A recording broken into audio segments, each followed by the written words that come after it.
Red roses were her favorites. Her name was also Rose. And every year her husband had sent them, tied with pretty bows. The year he died, the roses were delivered to her door. The card said, "Be my Valentine," like all the years before. Each year he would send her roses, and the note would always say, "I love you even more this year than last year on this day.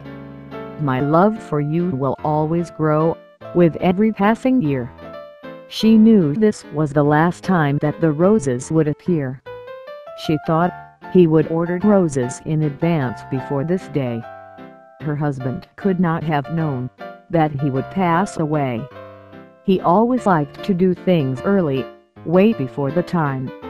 Then, if he got busy, everything would work out fine. She trimmed the stems and placed them in a very special vase. Then, sat the vase beside the portrait of his smiling face. And then she sat for hours in her husband's favorite chair, while staring at his picture and the roses sitting there. The year went by, and it was hard to live without her mate. With loneliness and solitude, that had become her fate. Then, the very hour, as on Valentine's before, the doorbell rang, and there were roses sitting by her door. She brought the roses in, and then just looked at them in shock. Then, went to get the telephone to call the florist shop. The owner answered, and she asked him if he would explain why would someone do this to her, causing her such pain. "I know your husband passed away more than a year ago," the owner said. "I knew you would call, and you would want to know. The flowers you received today were paid for in advance.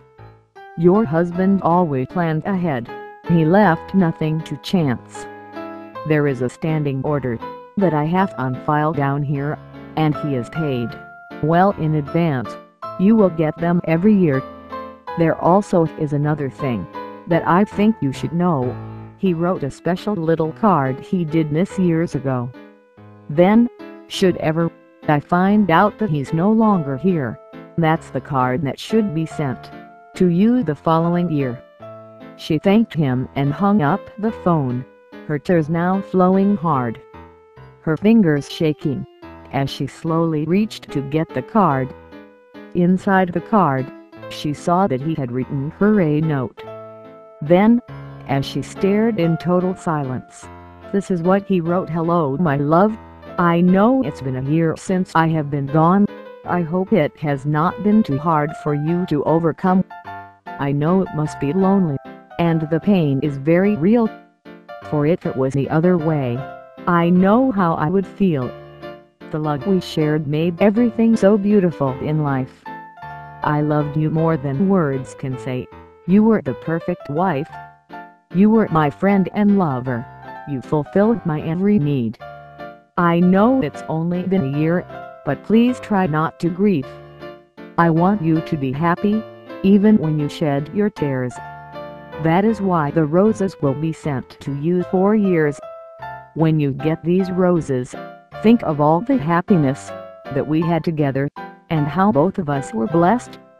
I have always loved you, and I know I always will. But, my love, you must go on. You have some living still. Please try to find happiness while living out your days. I know it is not easy, but I hope you find some ways. The roses will come every year, and they will only stop when your door is not answered. When the florist stops to knock, he will come 5 times that day, in case you have gone out. But after his last visit, he will know without a doubt to take the roses to the place where I have instructed him, and place the roses where we are together once again."